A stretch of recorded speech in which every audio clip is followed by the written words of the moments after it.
بسم الله الرحمن الرحيم وبه نستعين وهو خير المعين وصلى الله على رسوله الكريم وعلى آله الطيبين الطاهرين اللهم صل على محمد وآل محمد. وأما الأحكام فلا إشكال في وجوب الإعادة في سورة المخالفة بل في سورة الموافقة أيضا في العبادة فيما لا يتأتى منه قصد القربات وذلك لعدم الاتيان بالمأمور به مع عدم دليل على صحة والإجزاء إلا في الإتمام في موضع القصر أو الإجهار أو الإخفاء في موضع آخر. ہماری بحث تھی کہ کوئی بندہ اصالت برات جاری کرتا ہے ٹھیک لیکن فحش وغیرہ نہیں کرتا، بدون الفحش وہ جاری کرتا ہے. تو دو مقامات میں بحث تھی، ایک طبیعات کے حوالے سے کہ اس پر کیا ثمرہ مترتب ہو رہا ہے یعنی عقاب کے حوالے سے، اور دوسرا ہے حکم کے اعتبار سے کہ اس نے جو معاملہ یا عبادت جو بھی انجام دی ہے وہ صحیح ہے یا صحیح نہیں ہے، صحیح ہے کس صورت میں اور صحیح نہیں ہے کس صورت میں، یہ اس کے حوالے سے. طبیعہ اور مواخذہ کے حوالے سے کل بحث ہو گئی. آج بحث ہے اما الاحکام کے حوالے سے کہ اس نے جو عبادت یا معاملہ انجام دیا ہے بدون فحش اور برات جاری کرتے ہوئے کہ وہ معاملہ یا عبادت صحیح ہے یا صحیح نہیں. تو کہتے ہیں تو جو تعلق ہے معاملات کا اس میں دو ہی صورتیں ہیں ٹھیک، یا تو اس نے جو انجام دیا ہے معاملہ وہ فاقد شرط یا جز ہے، مثلا اس کو تھا کہ مثلا کہ ہو سکتا ہے فلاں جز ہو سکتا ہے فلاں شرط ہو، بدون الفحش کسی سے پوچھتے ہوئے ایسے ہی وہ معاملہ انجام دے دیتا ہے، اور واقع میں اور بعد میں حقیقت میں پتہ چلا تو معاملہ تو فاقد شرط تھا، وہ شرط واقعاً کیا مطلوب تھی، وہ جز واقعاً مطلوب تھا. اب جو اس سے معاملہ ہوا ہے وہ فاقد الشرط یا فاقد الجز ہوا ہے، لہذا وہ فاسد معاملہ ہوگا. ہاں اگر مثلا اس کو شک تھا کہ فلاں شرط ہے یا نہیں یا فلاں جز ہے یا نہیں اور اس نے معاملہ انجام دیا لیکن بعد میں پتہ چلا کہ نہیں وہ شرط ہی نہیں تھی ٹھیک ہے، یا مثال کے طور پر عقد کے لیے عربیت شرط ہے یا نہیں، کسی سے پوچھ کے بغیر اس عقد کو جاری کرتا ہے بدون العربیت، تو اب بے میری صحیح ہے صحیح نہیں ہے، بعد میں کسی سے پوچھا کہ کیا عربیت شرط ہے یا نہیں، اس نے کہا نہیں، تو لہذا اس کا جو عقد ہے وہ صحیح ہوگا. بحث ہے ابھی عبادات میں. عبادت جو اس نے انجام دی ہے اس کی بھی دو صورتیں ہوگی، یا تو اس کی عبادت واقع کے مخالف ہوگی یا واقع سے موافق ہوگی. وہ صورت کہ جہاں اس کی عبادت واقع کے مخالف ہے، زعم تھا اس کو ذہن میں کہ شرط ہے، زعم تھا کوئی جز ہے، بدون تفحص بدون تعلم و تفقہ برات جاری کر کے عبادت کو انجام دیتا ہے، بعد میں پتہ چلا تو وہ تو شرط تھی، وہ تو مثلا جز تھا فلاں تھا اور جہل قصوری نہیں تھی تقصیری تھی، لہذا اس کی عبادت کیا ہوگی، فاسد اور باطل ہوگی.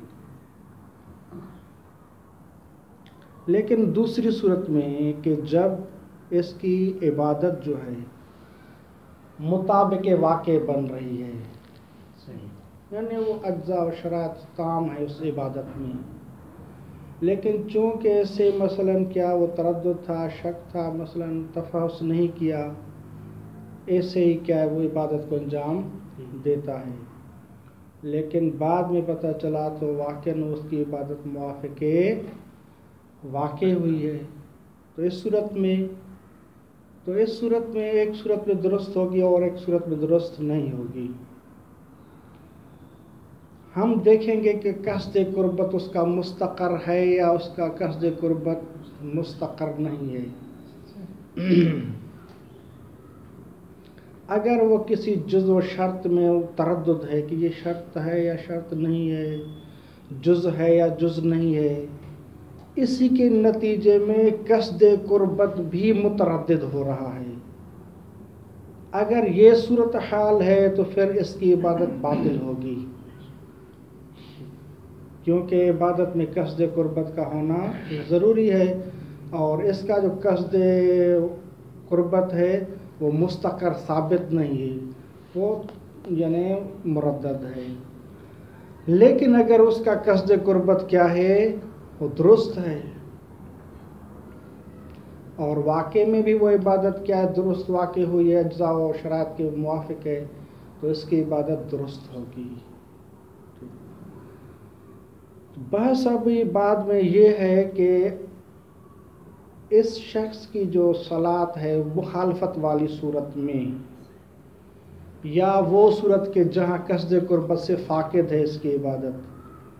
تو اس کی عبادت کیا ہے، وہ فاسد ہے، الا دو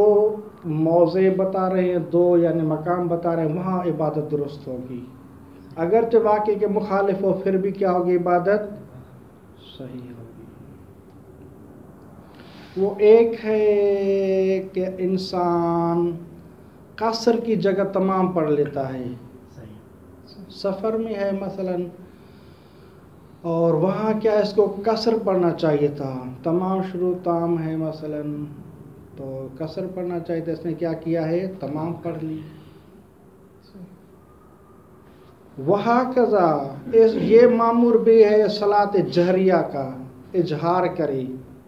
مثلا صبح کی ہے یا مغربین کی ہے، اجہار واجب ہے، تو یہ کیا کرتا ہے، اخفاء پڑھتا ہے۔ اگر کسی سے پوچھتا مثلا تفحص و تفقہ کرتا تو جان لیتا، لیکن بدون تفحص و تفقہ کیا ہے وہ ایسے ہی اخفاء ہی پڑھتا ہے، یا موضع اخفاء جہر کرتا ہے۔ تو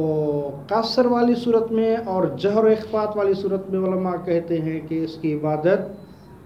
درست ہے، اگرچہ واقع کے موافق و مطابق نہیں ہے، لیکن قصر میں بھی ایک صورت میں درست ہے، جہاں قصر کے مورد میں اتمام پڑھے، نہ کہ اتمام کے مورد میں قصر پڑھے۔ تو یہاں کیا ہے، ان کو استثناء کیا ہے۔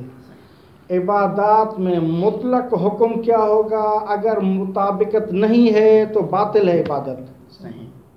ٹھیک،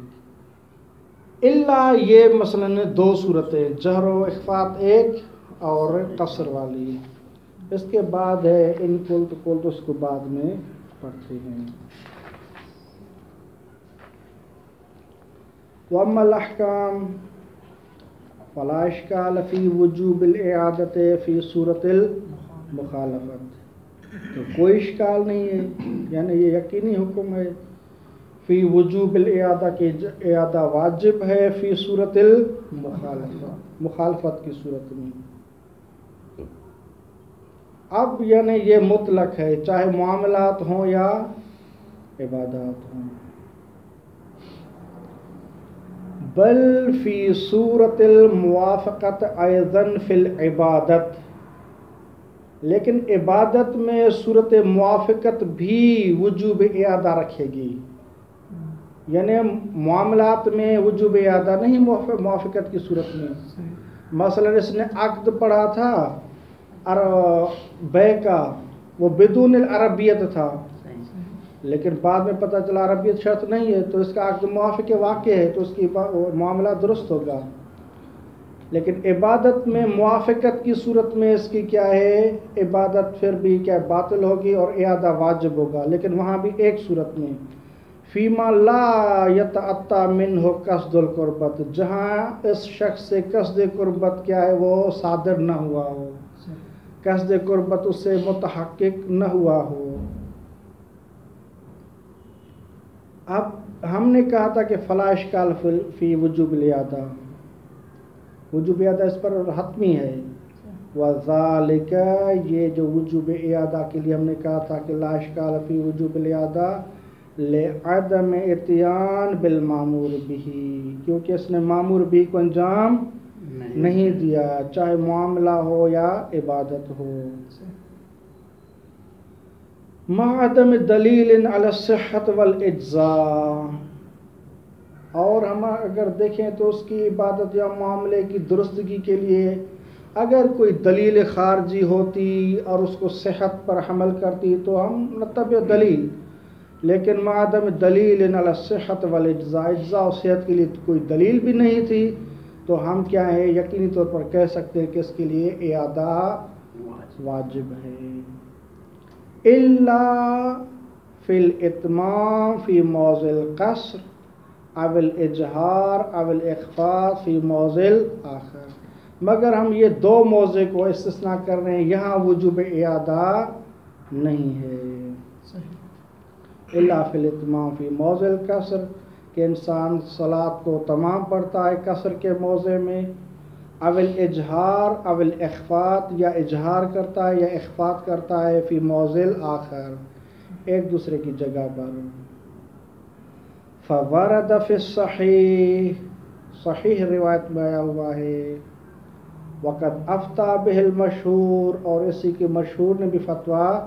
دی ہے۔ کیا وارد ہوا ہے، کس چیز کا فتویٰ دیا ہے مشہور نے؟ صحت الصلاۃ و تمامیتها فی الموضعین مع الجہل مطلقا، کہتے ہیں کہ صلاۃ صحیح ہے، اور صلاۃ کیا ہے تام ہے، تمامیت صلاۃ فی الموضعین، دونوں جگہوں پر، یعنی قصر والی جگہ پر بھی اور اجہار و اخفاء والی جگہ پر۔ مع الجہل مطلقاً، مطلقاً قصوری ہو یا تقصیری ہو، ولو کان عن تقصیر، اگرچہ وہ جہل کیا ہو تقصیر کی صورت ہی میں کیوں نہ ہو، لیکن کیسی تقصیر ہے؟ یہ ایسی تقصیر ہے کہ موجب لاستحقاق العقوبت، عقوبت سے رائے فرار نہیں، عقوبت اس سے ہوگی۔ مثلا کیا ہے، وہ قصر کی جگہ پر تمام پڑھ لیتا ہے، وہاکذا اخفاء کی جگہ اجہار کرتا ہے، تو اعادہ نہیں ہے سلمنا، لیکن عقوبت ہوگی۔ موجب لاستحقاق العقوبت علی ترک الصلاۃ المامور بہا، صلاۃ جو کہ معمور بہا تھی، مثلا قصر کی صورت میں اس نے تمام پڑھ لی ہے، یا معمور بہا اخفاتی تھی اس نے جہری پڑھ لی ہے، یا جہری معمور بہا تھی تو اس نے اخفاتی پڑھ لی ہے۔ لأن ما اُتِیَ بہا، کیونکہ جو ماہیت عبادت انجام دی گئی ہے، اب یہ علت ہے اس کی استحقاق عقوبت کی، کہ یہ مستحق عقوبت کیوں ہے۔ لأن ما اُتِیَ بہا وَإِن صحت وتمت، ہم یہ کہتے ہیں کہ اس کی جو معتی بہ صلاۃ ہے وہ صحیح اور تام ہے، بحسب الملاک، الا انہا لیست بمامور بہا، وہ مامور بہا نہیں ہے، اور اس نے کیا ہے اس مامور بہا کو ترک کیا ہوا ہے، لہذا یہ مستحق عقاب بنے گا۔ ان قلت میں کہتے ہیں کہ یہ عجیب بات نہیں ہے،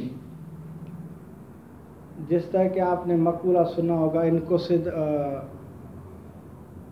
ما وقع لم یقصد وما وقع لم یقصد، یہ جو شیخ انصاری کا بار بار مقاصد میں آتا ہے، یہاں بھی وہی صورتحال ہے کہ جو معمور بہا صلاۃ ہے وہ معتی بہا نہیں ہے، اس کو انجام نہیں دیا گیا۔ معمور بہا صلاۃ قصر ہے، اور معتی بہا صلاۃ کون سی ہے؟ تمام ہے۔ تو جو معمور بہا صلاۃ ہے وہ تو انجام نہیں دی گئی، اور جو انجام دی گئی ہے تو وہ معمور بہا نہیں ہے۔ تو آپ بزرگان صحت صلاۃ کا حکم کیسے لگاتے ہیں؟ کیوں کہتے ہیں کہ اس کی نماز کیا ہے؟ صحیح ہے؟ وہ تو صحیح کا حکم تب لگایا جاتا ہے کہ جب مطابقت ہو معتی بہا مع المامور بہا کے ساتھ، جب مطابقت ہوتی ہے تب صحت کا حکم لگایا جاتا ہے۔ تو جو معمور بہا ہے وہ سرے سے انجام ہی نہیں دیا گیا اسے، اور جو معتی بہا ہے اس پر تو امر ہی نہیں تھا، تو آپ یہ کیسا حکم لگا رہے کہ اس پر وجوب اعادہ نہیں ہے، اس کی نماز صحیح ہے؟ کیسا حکم ہے؟ دوسرا اشکال یہ ہے کہ آپ اسے مستحق عقاب قرار دے رہے ہیں۔ یہ کیوں مستحق عقاب ہے؟ جب آپ کہہ رہے ہیں کہ اب اس پر اعادہ واجب نہیں ہے، ٹھیک، تو اعادہ جب واجب نہیں ہے تو اس پر عقاب بھی نہیں ہونا چاہیے، اس کی کوئی تقصیر نہیں ہے، خصوصاً اس صورت میں کہ جب مثلا اس نے دوپہر کو 2 بجے مثلا اس نے کیا ہے قصر کی جگہ تمام پڑھ لی ہے، اور 3 یا 4 بجے کسی سے پوچھ لیا وغیرہ تو انہوں نے کہا تھا آپ نے غلطی کی ہے، آپ نے کیا ہے قصر پڑھنا تھا، آپ نے تمام پڑھ لی ہے، تو وقت بھی ہے ابھی اللہ ماشاءاللہ 2 گھنٹے مثلا بھی ہیں باقی سورج کے غروب ہونے میں، اور علم بھی ہو گیا ہے، تو اب یہ چاہتا ہے کہ بھلا دوبارہ میں نماز پڑھ لوں قصر کی صورت میں، شریعت کہتی کہ نہیں، آپ دوبارہ نماز نہ پڑھ لیں۔ تو لیکن میں عقاب سے بچ جاؤں گا؟ نہیں، عقاب سے نہیں بچ سکو گے، عقاب آپ کو یعنی حتمی ہے بھائی، اگر وقت بھی ہے، وقت تو نہیں ہوا ختم، علم بھی ہو گیا، دوبارہ پڑھ لوں، کہا کہ نہیں، آپ مستحق عقاب ہیں۔ یعنی خصوصاً اسی وجہ سے کہہ رہا ہوں کہ ہو سکتا ہے کہ غروب کے بعد اگر اسے علم ہو جاتا اور کسی سے پوچھ لیتا، وہ کہتا کہ مثلا آپ نے قصر کی جگہ تمام پڑھ لیے، اور یہ کہتا کہ میں کیا مثلا قضا کر لوں، تو وہاں تھوڑی کیلو کال ممکن ہے، لیکن یہاں کیلو کال ممکن ہی نہیں ہے، یہ کہہ رہا کہ میں اعادہ کر لوں، کہا کہ اعادہ بھی ممکن نہیں ہے آپ کے لیے، تو اب اسے کیسے مستحق عقاب قرار دیا جا رہا ہے؟ تو یہ اشکال کیا گیا ہے کہ آپ ایک تو حکم لگاتے ہیں صحت صلاۃ کا، یہ بھی عجیب ہے، اور دوسرا حکم لگا رہے ہیں کہ یہ مستحق عقاب ہے، یہ بھی عجیب ہے۔ ان قلت کیف یحکم بصحتها مع عدم الامر بها، کیسے حکم لگایا جا سکتا ہے بصحتها، اس کی صلاۃ جو کہ تمام کی صورت میں پڑھی ہے، کہ آپ کہہ رہے کہ اس کی صلاۃ صحیح ہے، مع عدم الامر بها، حالانکہ اس پر تو امر نہیں تھا، یعنی جو نماز انجام دی گئی ہے معتی بہا ہے، وہ معمور بہا نہیں ہے، جب معمور بہا ہی نہیں ہے تو صحت کا حکم کیسے لگایا جا سکتا ہے؟ وَكَيْفَ يَصِحُّ الْحُكْمُ بِاسْتِحْقَاقِ الْعُقُوبَةِ، اور کیسے درست ہے کہ حکم لگایا جائے کہ یہ مکلف مستحق عقوبت ہے، علی ایسے عمل پر کہ علی ترک الصلاۃ التی امر بہا، کہ یہ مستحق عقوبت ہے، بھئی کس چیز پر مستحق عقوبت ہے؟ علی ترک الصلاۃ التی امر بہا، اس صلاۃ کے ترک پر کہ جس کا امر تھا، صلاۃ جس کا امر تھا وہ قصر تھی، اس کے ترک پر کیا یہ مستحق عقوبت ہے؟ بھئی یہ چاہتا ہے کہ میں پڑھ لوں، نہیں، اب اعادہ بھی اس کے لیے نہیں ہے، تو کہتے ہیں کہ لا ترک الصلاۃ التی امر بہا، حتیٰ یعنی آپ امر بہا سے پہلے اصلاً لکھ لیں یا مطلقاً لگا لیں، یعنی یہ آپ مستحق عقوبت علی ترک الصلاۃ التی امر بہا کا مطلقاً حکم کیسے لگاتے ہیں؟ حتیٰ اس صورت میں بھی فیما اذا تمکن، اس صورت میں بھی کہ جب مکلف متمکن اور قادر ہے، مما عمر بہا، اس صلاۃ اور ماہیت کے لیے کہ جس کا امر کیا گیا ہے، اس کے انجام دہی پر وہ قادر بھی ہے. ٹھیک ہے، وہ قادر کب ہے وہ آگے بتا رہے ہیں. کما ہوا ظاہر اطلاقات، جس طرح کے فقہا اور روایات کا اطلاق کا ظاہر بھی ہے کہ متمکن ہوتے ہوئے بھی وہ کیا ہے، اس کو انجام نہیں دے گا اور مستحق عقوبت ہے. کیسے وہ متمکن ہے؟ ما اذا تمکن مما امر بہا، یعنی وہ اس طرح متمکن ہے کہ بے ان علم بے وجوب القصر او الجہر، کیسے علم ہو گیا ہے وجوب قصر کا یا جہر کا، بعد الاتمام والاخفاء، اتمام صلاۃ کے بعد یا اخفاء صلاۃ کے بعد اسے علم ہو گیا ہے کہ میرا وظیفہ شرعی تو قصر نماز تھا یا اخفاء تھا یا جہر تھا مثلا. اور وقد بقی من الوقت مقدار اعادتها قصرا او جہرا، اور الحمدللہ کیا ہے وقت بھی باقی ہے، اتنی مقدار میں ہے کہ کیا یہ اس صلاۃ کا اعادہ کر سکتا ہے قصر کی صورت میں یا جہر کی صورت میں. ضرورت انہو لا تقصیرہا ہونا یوجب استحقاق العقوبت، بدیہی سی بات ہے کہ انہو لا تقصیرہا ہونا، اس صورت میں جب اس کو علم بھی ہو گیا ہے اور مقدار من الوقت بھی ہے اعادہ کے لیے، پھر بھی کیا ہے ہم کہتے ہیں کہ یہ یوجب استحقاق العقوبت، یہ کیسے ہو سکتا ہے؟ لا تقصیرہا ہونا، اس سے کوئی کوتاہی وغیرہ نہیں ہوئی ہے، جو کوتاہی یوجب استحقاق العقوبت بنے. وبالجملہ، یعنی ہمارے ان قلت کا جو خلاصۃ الکلام ہے وہ ان دو لائنوں میں ہے. کیف یحکم بالصحت بدون الامر، ایسی صلاۃ کی صحت کا کیسے حکم لگاتے ہیں جبکہ اس کے لیے کوئی امر بھی نہیں ہے. دوسرا اشکال کہ وکیف یحکم باستحقاق العقوبت مع تمکن من الاعادہ، کہ یہ شخص کے لیے حکم لگایا جاتا ہے کہ یہ مستحق عقوبت ہے مع تمکن من الاعادہ، جبکہ یہ مکلف و متمکن اور قادر بھی ہے اعادہ کے. اگر شریعت کا حکم نہ ہوتا، لولا الحکم شرعا بالسقوط و صحت ما ہوتی بہا، اگر شریعت کا حکم بالسقوط الاعادہ، شارع نے کہا کہ نہیں ابھی اعادہ ساکت اعادہ نہیں کر سکتے، اور شارع نے حکم لگایا کہ وہ صحت ما ہوتی بہا، جو انجام دیے وہ صحیح ہے، اگر یہ نہ ہوتے تو یہ متمکن اور قادر تھا کہ دوبارہ نماز پڑھ لے، تو یہ کیسے ہے کہ وہ مستحق عقوبت ہو؟ قلت، آغا خود جواب میں کہتے ہیں کہ جہاں تک تعلق ہے اس کی نماز کی صحت کا، اور ہم کہتے ہیں کہ اس کی نماز درست ہے ولو کہ وہ صلاۃ مامور بہا نہیں ہے. وہ اس وجہ سے ہے کہ اس نے جو نماز پڑھی ہے وہ جو صلاۃ مامور بہا میں مصلحت ہے، اور اس نے جو نماز انجام دی ہے اس صلاۃ مامور بہا کے معظم مصلحت کو اس نے استوفا کیا ہے، حاصل کیا ہے. فرض کرتے ہیں کہ مثلا وہ صلاۃ مامور بہا 100 درجہ پر مشتمل تھی، اس نے کیا ہے وہ 95% اور 95 درجات اس کے حاصل کیے ہیں. تو اس وجہ سے کہ یہ اس نے جو نماز انجام دی ہے وہ مصلحت، وہی مصلحت حاصل کی ہے، الا مقدار میں تھوڑا یعنی فرق ہے، والا وہی مصلحت اس نے حاصل کی ہے، مصلحت مہم اس نے انجام دی ہے. لہذا اس مصلحت مہمہ کے انجام دینے کے بعد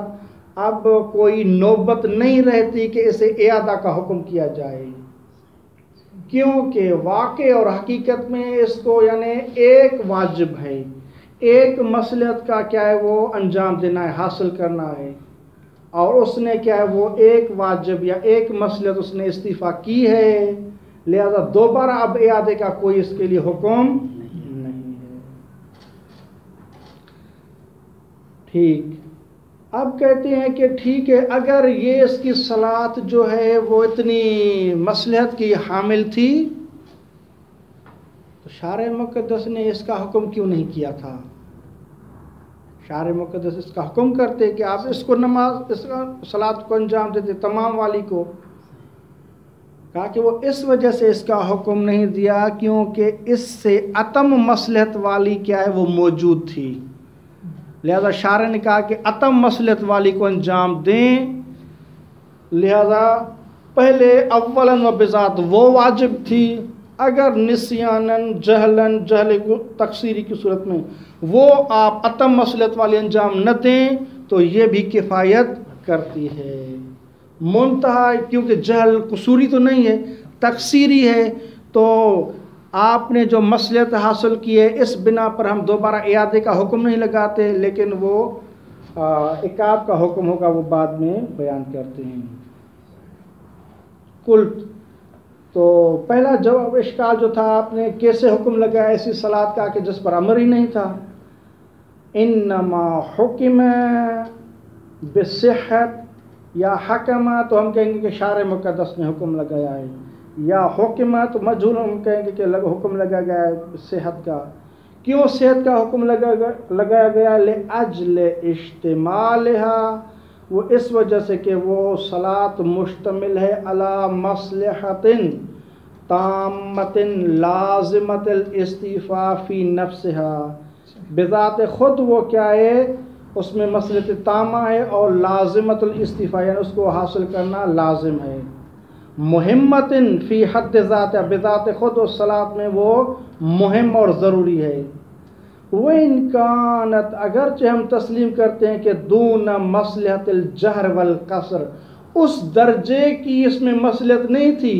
کہ جو جہر صلات میں یا قصر صلات میں تھی اتنی نہیں تھی اس سے دون تھی یعنی کم درجے کی تھی مثلا 95-98% تھی.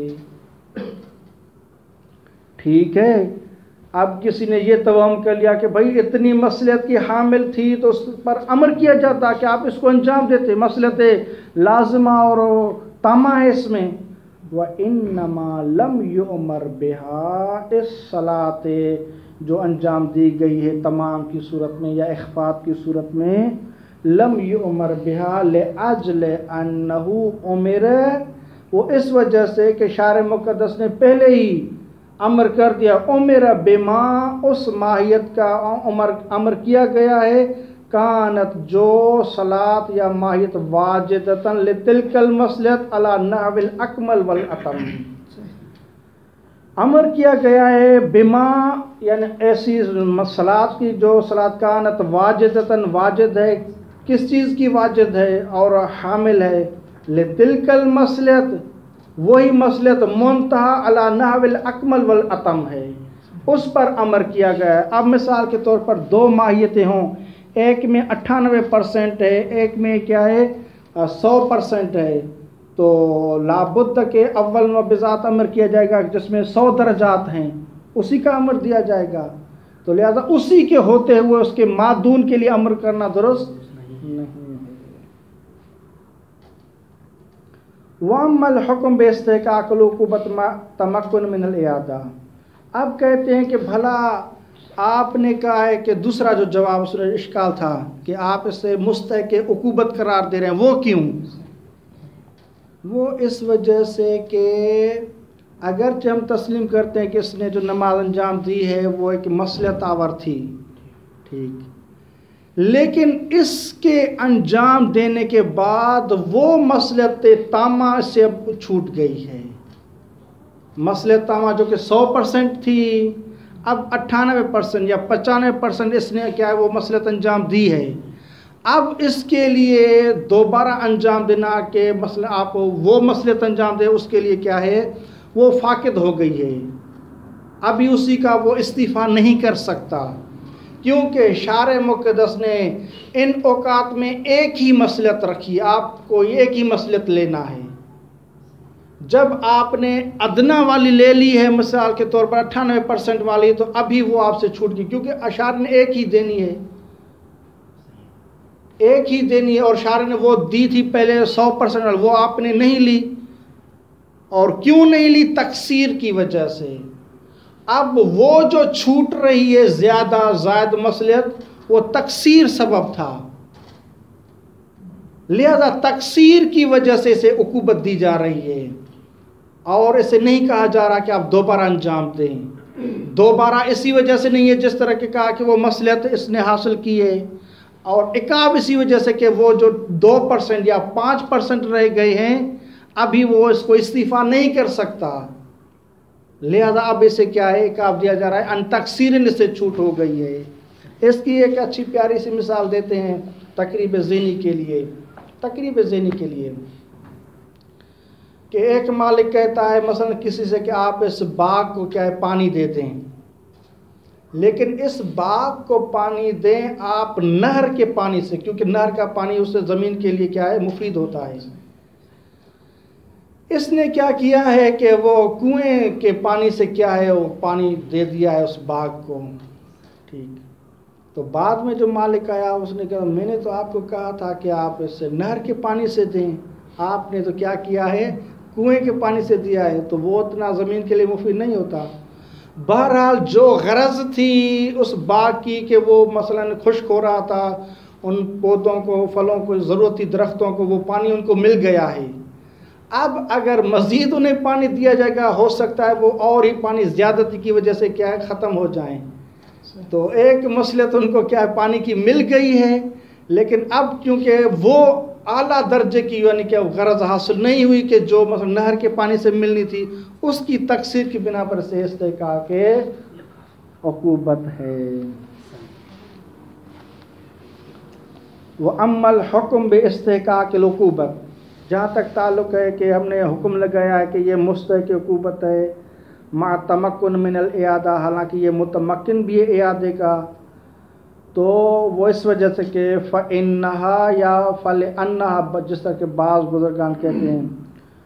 کیونکہ یہ جو اعادہ ہے اب اعادہ بلا فائدۃ ہے، اعادہ کوئی فائدہ مند نہیں ہے۔ کیوں فائدہ مند نہیں ہے؟ از مع استیفاء تلک المصلحہ، اس مصلحت کے استعفاء کے بعد یا اس کے ساتھ لا یبقى مجال لاستیفاء المصلحت التي كانت في المامور بها، اب کوئی مزید مجال نہیں رہتی کہ لاستیفاء المصلحت وہ مصلحت حاصل کر لے التي كانت في المامور بها کہ جو قصر میں تھی یا جو جہر میں تھی، اب اس کے لیے کوئی مجال استعفاء نہیں رہتی۔ وَلِذَا لَوْ أَتَى بِهَا فِي مَوْضِعِ الْآخِرِ جَهْرًا، اسی وجہ سے کہتے ہیں کہ لو عطا بها، اگر یہ شخص مکلف اس صلاۃ کو انجام دیتا ہے اتمام کی صورت میں، فی موضع الآخر، کس جگہ یہ انجام دیتا ہے؟ فی موضع الآخر، کسر کی جگہ پر، لیکن کیسے انجام دیتا ہے؟ جہلاً مع تمکنہ من التعلم، وہ جہل کچھ تقصیری کی بیان کرے کہ یہ جہل مطلق نہیں ہے، جہل کون سی ہے؟ تقصیری، ما تمکنہ من التعلم، تو فقد قصر، اس نے کوتاہی کی ہے، تقصیر کی ہے، ٹھیک۔ ولو علم بعدہ، اگرچہ یہ بعد میں جان بھی لے، وقد وسع الوقت، اور وقت وسیع بھی ہو، پھر بھی کیا ہے اس نے تقصیر کی ہے، تقصیر کی ہے، یعنی وہ جو اعلیٰ مسئلے تھے اب اس کے تمکن میں نہیں کچھ اعادہ کر سکے۔ فَانْكَتَ أَنَّهُ لَا يَتَمَكَّنُ مِنْ صَلَاةِ الْقَصْرِ صَحِيحَةً بَعْدَ فِعْلِ صَلَاةِ الْإِتْمَامِ، واضح ہو جاتا ہے کہ یہ جو شخص ہے لا یتمکن، قدرت نہیں رکھتا من صلاۃ القصر، صلاۃ القصر پر صحیحاً، اب دوبارہ انجام نہیں دے سکتا، متمکن قادر نہیں ہے، بعد فعل صلاۃ الاتمام، اتمام کی جو صلاۃ انجام دی ہے اس کے بعد اب کیا صلاۃ قصر صحیحہ کو انجام نہیں دے سکتا۔ ولا من الجہر کذالک، یعنی ولا من الصلاۃ الجہر کذالک صحیحۃ، اس پر بھی متمکن نہیں ہے، بعد فعل صلاۃ الاخفات، صلاۃ اخفات کے انجام دینے کے بعد اب جہر کو جہری اور صحیح پڑھ لے، اس پر متمکن نہیں ہے۔ وَإِنْ كَانَ الْوَقْتُ بَاقٍ، اگرچہ وقت باقی بھی ہو پھر بھی یہ متمکن نہیں ہے، کیونکہ مصلحت ایک لینی تھی اور اس نے ادنا لے لی ہے، اب کیا ہے وہ دوبارہ اعلیٰ اور اتم کے لیے اور نوبت نہیں رہی، لہذا اب یہ مقصر ہے، اس کو عقاب دیا جائے گا۔ ان کل تک کو انشاءاللہ کل پڑھ لیں گے۔ صلی اللہ علیہ وسلم۔ اللهم صل على محمد محمد وعلى وآل محمد محمد.